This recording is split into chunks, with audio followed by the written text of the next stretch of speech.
오늘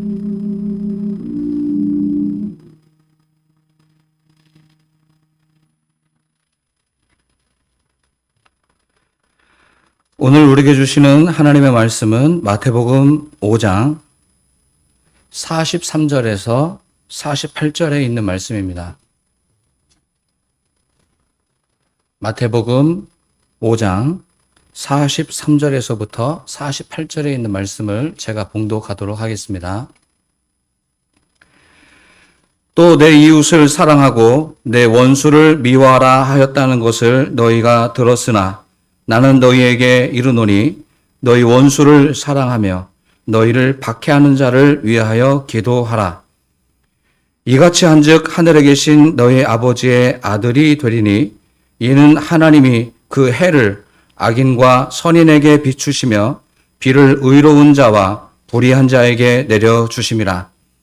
너희가 너희를 사랑하는 자를 사랑하면 무슨 상이 있으리요? 세리도 이같이 아니하느냐? 또 너희가 너희 형제에게만 무난하면 남보다 더하는 것이 무엇이냐? 이방인들도 이같이 아니하느냐? 그러므로 하늘에 계신 너희 아버지의 온전하심과 같이 너희도 온전하라. 아멘. 기록된 하나님의 말씀입니다. 5장 21절부터 오늘 마지막 읽어드린 48절까지는 5가지 정도의 율법에 대해서, 과거에 들었던 율법에 대해서 예수님께서 새롭게 해석을 하신 말씀으로 기록을 하고 있습니다. 예전에는 너희가 이렇게 들었지만 나는 너희에게 이렇게 말한다. 첫 번째가 분노에 대한 부분이었습니다. 두 번째가 간음, 세 번째는 맹세에 대한, 네 번째는 어떻게 대적해야 될 것인가 라고 하는 가르침이었고, 오늘 마지막으로 사랑에 대한 가르침을 주고 계십니다. 제가 첫 번째 분노에 대한 말씀을 나누었고, 지금 간음으로부터 대적까지 3가지를 건너뛰고 마지막 가르침, 5번째 가르침으로 오늘 말씀을 준비했던 이유는 오늘 이 마지막 가르침인 5번째 가르침 안에 앞에 있던 내용들이 거의 대부분 다 포함되어 있고, 또 이 5번째 가르침을 제대로 우리가 이해하면 앞에 있는 내용들도 똑같은 패턴으로 이해할 수 있으리라 생각되어졌기 때문입니다. 오늘 말씀드리는 내용은 앞에 있는 4가지의 가르침을 총괄하는 가르침으로서의 사랑을 우리에게 말씀해 주고 있습니다. 오늘 읽어드린 43절부터 48절의 내용을 한마디로 요약을 하면 이렇습니다. 예전에는 사랑하고 싶은 사람을 사랑했다. 그러나 이제부터는 사랑해야 할 사람을 사랑해야 한다. 이러한 한마디의 말씀으로 요약해 볼 수 있을 것입니다. 지금까지 우리는 너, 나 할 것 없이 우리에게 나 자신에게 잘해주는 사람을 향해 축복해주고 사랑해주고 밥도 같이 먹었습니다. 내 편을 들어주지 않고 나를 불편하게 만드는 사람을 향해서는 화를 내거나 불편함을 끼쳤고 같은 공간에 있지 않는 모습이 지금까지의 우리들의 모습이었습니다. 기독교인의 모습이라고 특별하였으면 좋겠지만 구별할 수 없을 만큼 우리 모든 사람이 가지고 있는 한계가 바로 거기에 있었습니다. 우리는 지금까지 사랑에 대해 너무나 잘 알고 있다고 생각했습니다. 그래서 사랑이란 이야기를 들으면 어떤 때는 가슴이 떨리기도 하고 참 좋은 것이다 라고 생각하지만 오늘의 본문의 말씀처럼 내가 사랑하고 싶지 않은 사람, 불편한 사람을 넘어서서 원수가 있는데 이 원수도 사랑해라 라고 하는 이 명령을 들으면 불편합니다. 그리고 이걸 과연 지켜낼 사람이 누가 있을까라고 생각하게 됩니다. 그럼에도 불구하고 오늘 예수님은 말씀하십니다. 나는 너희에게 이렇게 말한다. 원수를 사랑하고 너희를 박해하는 사람을 위해서 기도해라. 다시 한번 말씀드리겠습니다. 너를 괴롭히는 원수를 사랑하고 너를 박해하는 사람을 위해서 기도해라. 한마디로 말씀드리면 우리에게 불가능한 사랑을 요구하신다는 생각을 지울 길이 없습니다. 나를 위해, 나의 사랑하는 가족들을 위해, 교회를 위해 기도하는 것도 쉽지가 않은데 어떻게 나를 불편하게 만들고 나를 화나게 만들고 원수라고 표현할 정도로 적대적인 관계에 있는 사람을 위해서 그 사람을 사랑하고 또 그 사람을 위해서 기도하라고 하시는가? 저는 이 문제를 안고 고민을 참 많이 했습니다. 먼저 드는 질문은 이거였습니다. 예수님께서 지금 우리에게 불가능한 것을 하라고 명령하시는 것인가? 나 지금까지 한 번도 해본 적이 없는 것을 예수님께서 지금 권위로서 우리에게 명령하고 있는 것인가? 여러분 어떻습니까? 못할 줄 알면서 예수님이 지금 하라고 하시는 건가요? 할 수 있기 때문에 하라고 하신 걸까요? 저는 저의 생각과 저 개인의 생각과 다르게 예수님께서는 우리 모두가 지금 이 가르치고 있는 이 5가지 가르침을 할 수 있다는 전제 하에서 이렇게 새롭게 해석해 주신 것이라고 믿어 의심치 않습니다. 그럼에도 불구하고 우리는 왜 오늘 본문에 나오는 이 사랑을 불가능하다고 생각하는 걸까? 말씀을 준비하는 저나 앉아 계시는 여러분이나 동일한 마음 아닙니까? 이건 불가능하다 라고 생각하는 거 아니겠습니까? 왜 그렇게 생각할까?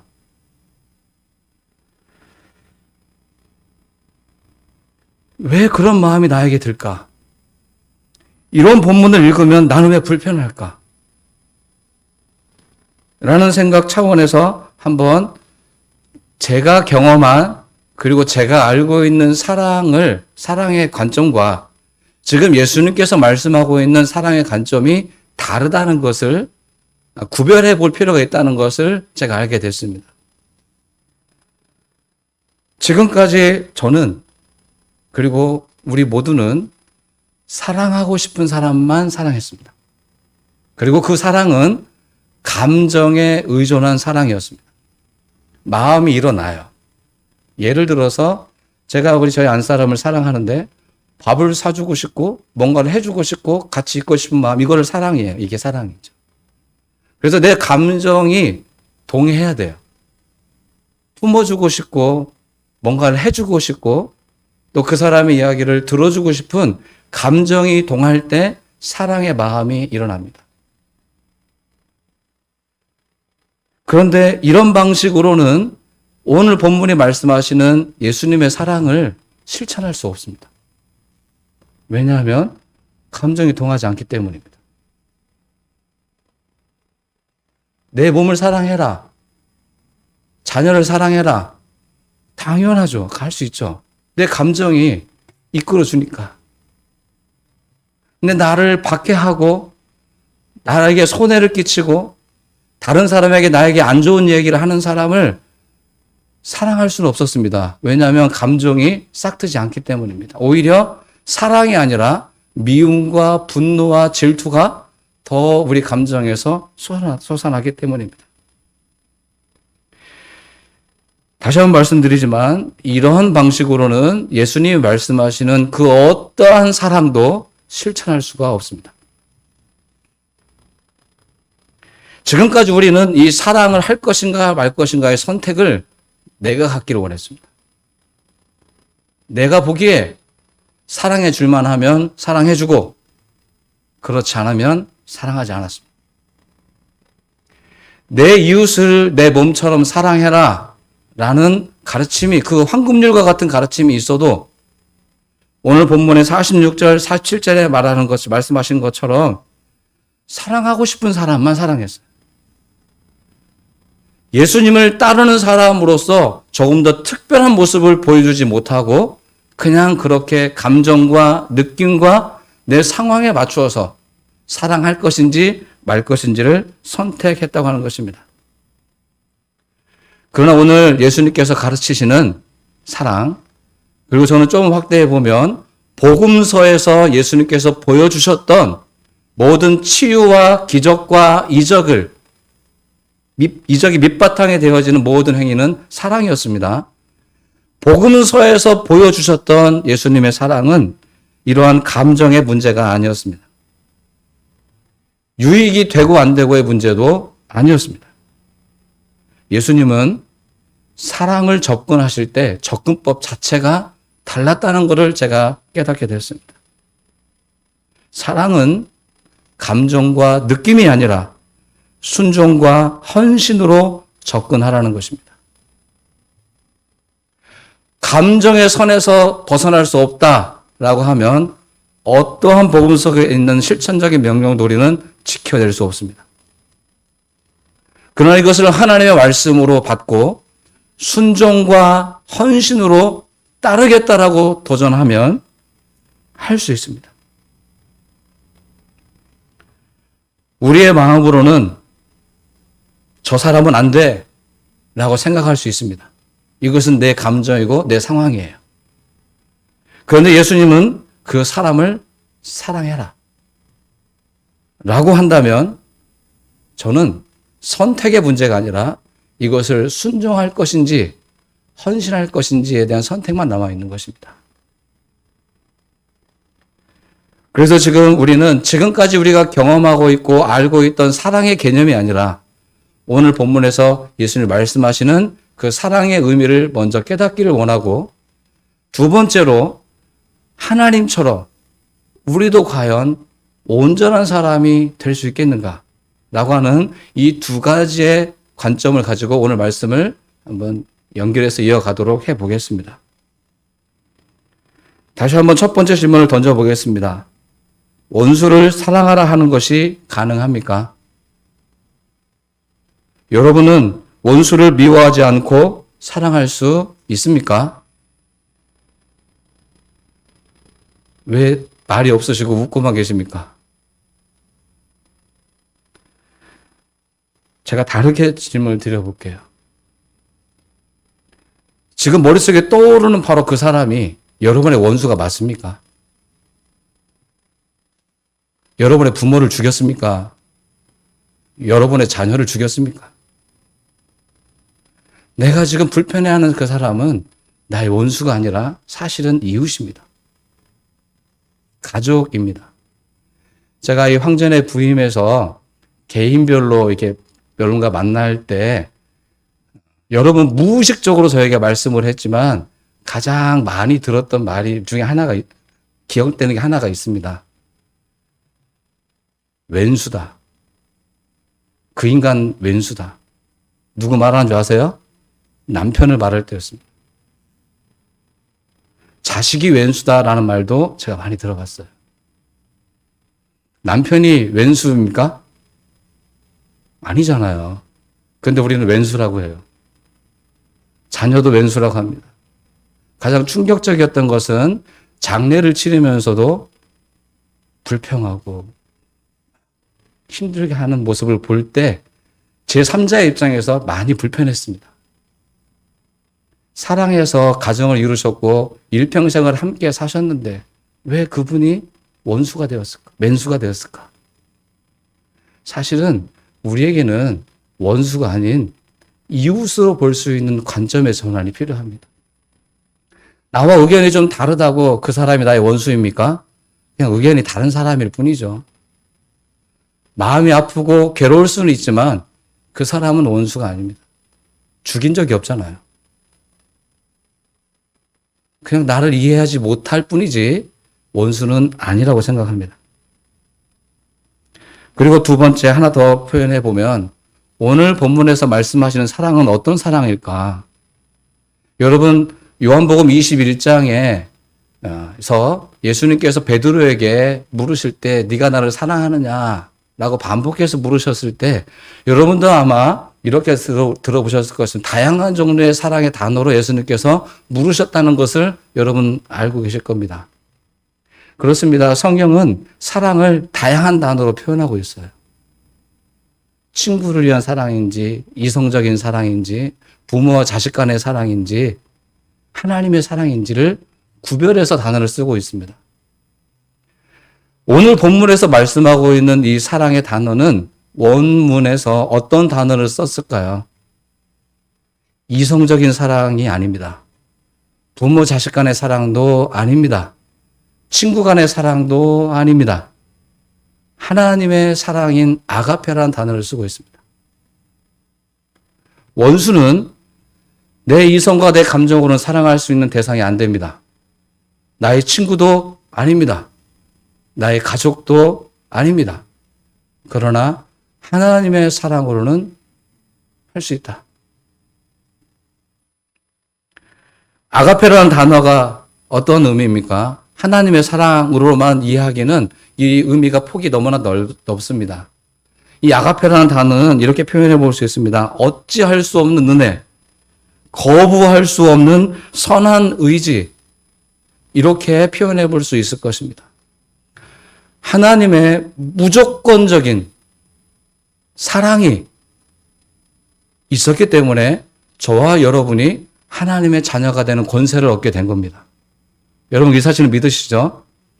하나님께서 만약에 선택적 사랑을 우리에게 베풀었다 한다면 네가 하는 것만큼 내가 너를 사랑하겠다 라고 하셨다면 아마 저와 여러분 중에 누가 과연 하나님의 사랑을 충분히 받았다고 말할 수 있겠습니까?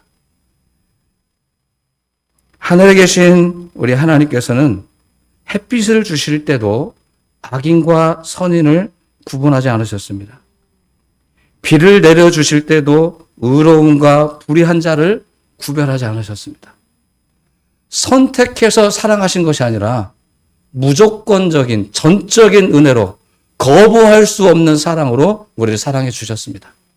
우리는 하나님의 이 사랑을 믿는 것입니다. 지금 나의 감정과 조금 넓게 표현하면 나의 이성으로는 그 사람에게는 하나님의 사랑이 가지 않았으면 좋겠다라고 내 감정이 말할 수 있습니다. 그렇게 기도해 보셨을 수도 있습니다. 그러나 그렇다고 해서 하나님의 사랑이 그 사람에게 미쳐지지 않는 게 아닙니다. 하나님의 사랑은 나와 함께하고 있는 사람뿐만 아니라 나의 반대편에 있는 사람에게까지 하나님의 사랑은 펼쳐지고 있습니다. 어떻게 해요? 동일하고 일정하고 변화됨이 없이 사랑해주고 계신다는 것입니다. 구약의 율법에서는 사랑의 대상이 명확했습니다. 이웃은 사랑하고 원수는 미워하라. 정확합니다. 누가 이웃이고 누가 원수인가? 그 지점도 정해놓았습니다. 그러나 예수님은 새롭게 우리에게 말씀하고 있는 것입니다. 이 경계선이 필요 없다. 우리에게는 필요하지만 하나님에게는 이 경계선이 있을 수 없다. 있어 본 적이 없다. 언제나 일정하고 언제나 더함도 없고 부족함도 없는 일용할 사랑을 우리에게 베풀어 주신다. 예수님은 지금 오늘 본문을 통해서 우리가 우리의 친구나 가족을 사랑하는 그 사랑으로 사랑하라고 말하고 있는 것은 아닙니다. 그런 사랑은 불가능합니다. 누구에게나 불가능할 수 있습니다. 원수를 친구처럼 사랑할 수는 없습니다. 그러나 이 불가능한 사랑을 이 지역에 위대한 목사님 한 분이 실천적으로 보여준 분이 있습니다. 여러분 잘 아시는 것처럼 손양원 목사님이십니다. 눈에 넣어도 아프지 않을 만한 첫째 아들과 둘째 아들을 모함해서 죽인 그 사람을 죽음에서 건져냈을 뿐만 아니라 자신의 아들로 입양시켰습니다. 여러분도 애양원에 혹시 가보셨는지 모르겠습니다. 손양원 목사님 편지를 읽어보셨는지 모르겠는데 일기 같은 거를 이렇게 전시를 해놨는데 제가 여러 차례 애양원에 방문하면서 한번 읽어보고 싶다는 생각이 들어서 그 일기의 일부분을 한번 읽어본 적이 있습니다. 밥을 먹어야 되는데 내 아들을 죽인 사람과 밥을 먹어야 되는데 그 방 안에 자녀들이 들어오질 않습니다. 손양환 목사님의 사모님도 들어오지 않습니다.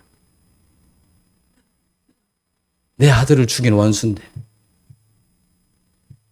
오직 손양환 목사님과 그 입양된 아들만 앉아서 밥을 먹습니다. 그리고 사모님은 말합니다. 왜 밥을 해줘야 됩니까? 손양환 목사님께서 감정적으로 이 아들을 사랑했다고 생각하십니까?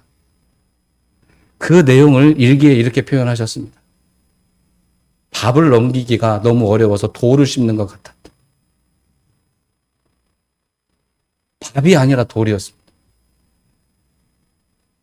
왜 손양환 목사님을 사랑의 원저탄이라고 한 겁니까? 한센편 황자를 돌본 것만이 아니라 물론 그 부분도 마찬가지로 사랑할 수 없는 사람을 의지를 뛰어넘어 하나님의 사랑으로 접근했기 때문입니다.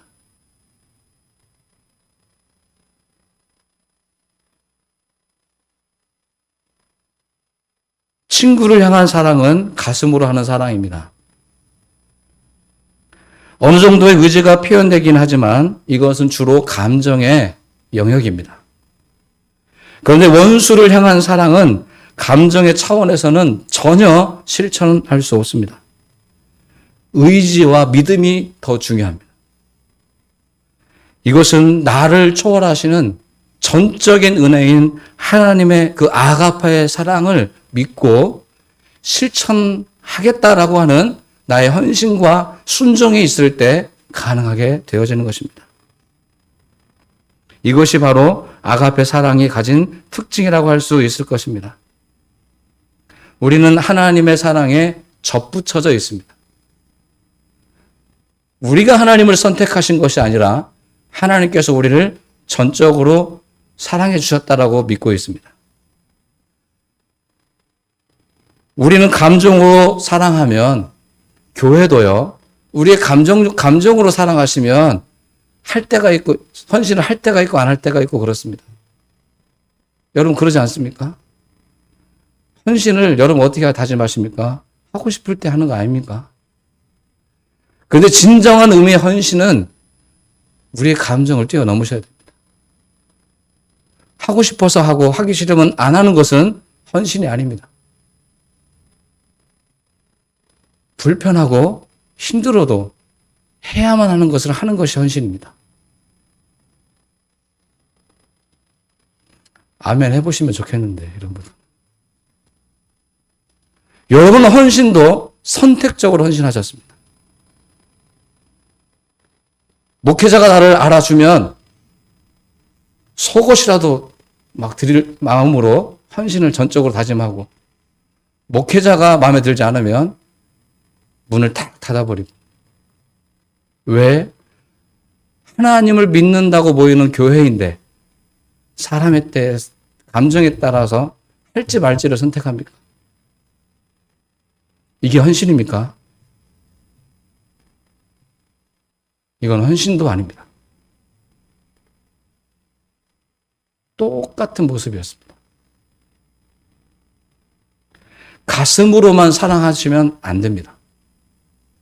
믿음으로 하나님의 전적인, 내가 받은 그 하나님의 전적인 사랑과 은혜를 깨닫고 헌신과 순종하겠다는 다짐으로 나가는 겁니다.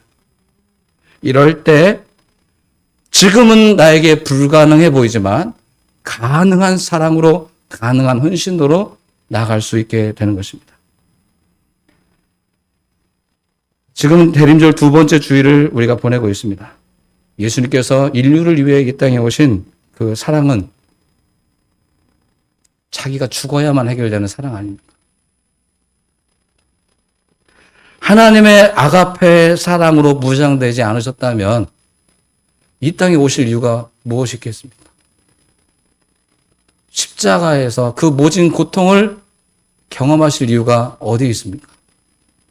잘못하신 것이 없는데 왜 그분은 그렇게 벌거벗은 모습으로 십자가의 참혹한 사형을 경험해야 되는 겁니까? 그 마지막 기도에서도 할 수만 있으면 벗어나고 싶어 하는 마음이 있으셨습니다. 그러나 그 감정에 따르지 않았습니다. 이 길은 하나님께서 독생자 예수님께 부여해 주신 사명이었기 때문에 묵묵히 걸으셨던 것입니다. 제자들이 다 떠나가도 예수님은 그 길을 걸어가셨던 것입니다. 이것이 헌신이고 이것이 희생입니다. 여러분, 지나가는 말씀으로라도 함부로 나는 교회를 위해 희생했다. 내가 이만큼 헌신을 많이 했다. 두려움 속에서 이렇게 말씀하셔야 됩니다.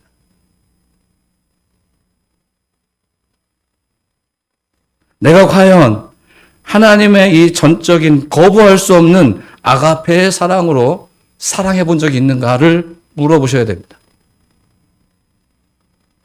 사도 바울은 예수님께서 행하셨던 이 십자가 사건에 대해서 빌립보서 2장에 이렇게 요약해서 말해 주었습니다. 빌립보서 2장 6절에서 8절의 내용을 제가 좀 더 간략하게 읽어드리겠습니다.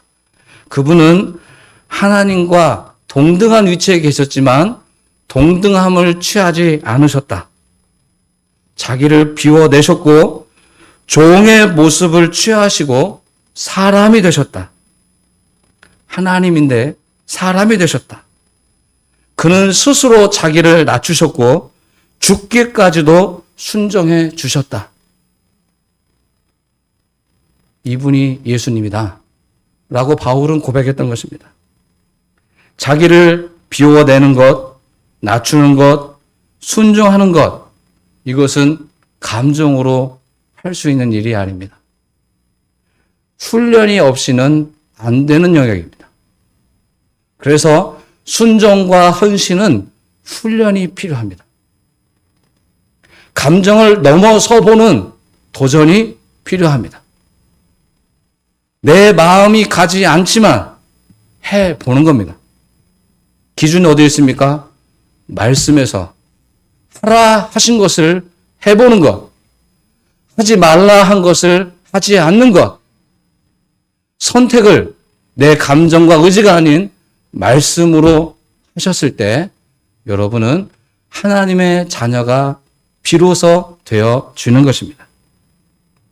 대림절 둘째 주를 맞이하면서 예수님께서 우리에게 먼저 보여주신 아가페의 사랑을 묵상해 보시기 바랍니다. 내가 무엇이 그리 잘나서 주님은 나를 위해 죽으셨나? 이제는 우리가 우리의 주위를 둘러볼 차례입니다. 혹시 지금 사랑하기 불가능해 보이는 이웃이 있습니까? 사랑을 어떻게 할 수 있을 것인지를 훈련해 보십시오. 밥을 드셔라, 같이 웃어라, 이런 차원이 아닙니다.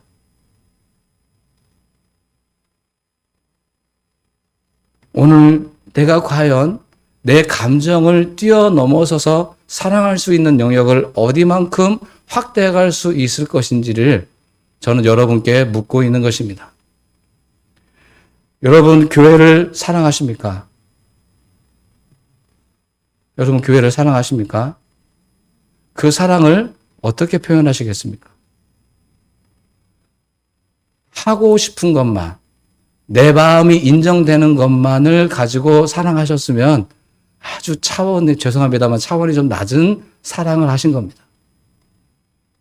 나올 여건이 안 되고 실천하기가 부담스러운 주제임에도 불구하고 말씀에 기록되어진 내용, 그리고 담임 목사가 지향하는 지향점에 대해서 내가 이렇게 인정이 되는가 안 되는가를 넘어서서 틀리지만 않았으면 한번 따라가 보겠다라고 하는 의지적 순종과 헌신이 여러분의 그 다음 단계의 헌신이 되어질 수 있게 되길 바랍니다.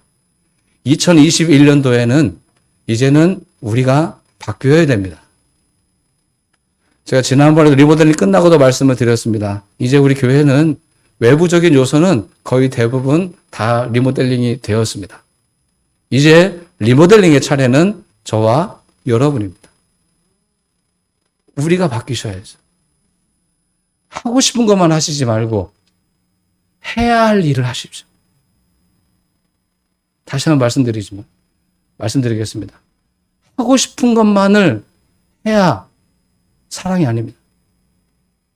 해야 하는 것을 해야 사랑이 되어지는 것입니다. 이제 두 번째 주제로 넘어가 보겠습니다. 짧게 끝내겠습니다.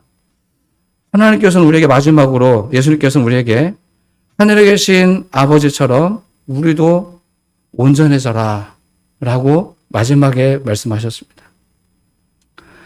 온전한 사람으로 살아갈 수 있겠습니까?